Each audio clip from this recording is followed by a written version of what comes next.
Greetings viewers, this is a response to some of the misinformation being propagated by YouTuber Ryantineocons, an anti-war activist and jiu-jitsu instructor.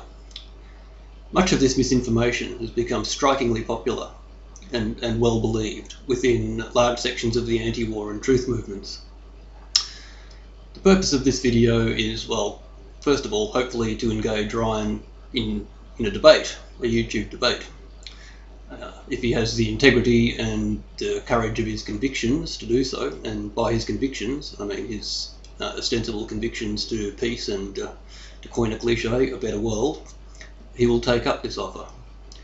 However, failing that, this video will be used to demonstrate some of the misinformation techniques used by the anti-Zionist movement. Anyway, take it away, Ryan. This question is for any neocon or any supporter of Senator Obama or Senator McCain, all of whom support Israel's racial apartheid regime. Okay, firstly, Israel is not a racial apartheid regime. Those who propagate this theory will need to explain how it is that a racial apartheid regime has Arabs in its parliament or Knesset. They'll also need to explain why, on a per capita basis, Israeli Arabs own more land in Israel than Israeli Jews. They'll also need to explain Israel's strict anti-hate laws, where Jews, propagating hate against Arabs or Muslims, are subjected to severe penalties.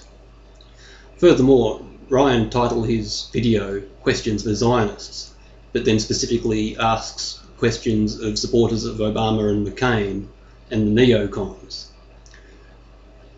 There is far more to Zionism than the neocons. In fact, the neocons are a bunch of frauds. It would take an entire video series to do a full exposure on the US establishment figures generally called the neocons, and to determine exactly what their agenda is and what they're about. They are often associated in the public mind with characters such as Richard Perle and Paul Wolfowitz, and other people who are considered the architects of the Iraq War. In a nutshell, they served a dual purpose, many more in fact, but to look at two, they served as Pied Pipers for naive Zionists, and also as decoys for people who are opposed to the Iraq War, and for anti-Zionists, and for many other people. In the wake of the highly successful psychological operation, generally referred to as 9/11, these people served as a decoy, so that then people who for decades have been telling us that the Jews run the United States could point to these characters, many of whom did indeed happen to be Jewish, all of whom claimed to support the State of Israel, could then be pointed to and used as confirmation that indeed the Zionists control the United States. What is curious is that when these people say that they want peace and freedom and democracy for Iraq, anti-war and truth activists can tell they're lying. But when these people make noises implying that they're pro-Israel, people accept this at face value. Why? It is 2008, and yet the State of Israel openly builds racial colonies. They call them settlements, but they are cities constructed for Jews and only Jews inside of Palestine and protected by a standing army. That fits genocide by even the narrowest definitions. Okay, even if Ryan's description of the situation in West Bank and Gaza, the disputed territories, were accurate, which it is not, that would still not fit the definition of genocide. Furthermore, Ryan has failed to explain what it is this standing army is protecting these settlements from. Furthermore, he has said nothing about what would likely happen to any Jews living in these disputed territories unprotected. Furthermore, Ryan, like most anti-Zionists, didn't seem to be paying attention in late 2005, when 8,000 Jews were ethnically cleansed from Gush Katif in Gaza. Not by a Muslim army or by an army of Nazis, but by the Israeli Defense Force. How could it be that a regime which practices racial apartheid would ethnically cleanse its own people, only to hand over the territories to groups of terrorists who now use this territory to launch rocket attacks against Israeli civilians. They're displacing people, bulldozing down their homes, occasionally bombing their homes, building new ones, sponsored by the state, which is indirectly funded by the United States, which is actually funded by Zionist Christian churches who are invested in all the construction companies, to the tunes of tens of billions of dollars a year. I provide the link, which Ryan briefly flashed on the screen, in my description column, along with the links to the various sources he used to write his article. As you can read for yourself, there is nothing about tens of billions of dollars a year being sent from Christian Zionist churches to Israel to build settlements. What it discusses is a few tens of billions of dollars of investments which these churches, most of which are not Zionist in any meaningful sense of the word, have in companies which happen to do business with Israel, just as these same transnational corporations, such as Caterpillar, Motorola, United Technologies, etc., do business with countries all over the world. The money which the United States gives to the State of Israel is actually very direct and not indirect, as Ryan seems to claim. It amounts to approximately $3 billion a year. A lot of money, but this has to be weighed off with the fact that the United States gives Egypt about $2 billion a year. It also has to be weighed off against the billions of dollars, to the tunes of over $100 billion, of high-tech US weapons and bases built in Saudi Arabia. Not to mention the billions of dollars which the United States gave of weapons to Iran throughout the 1980s.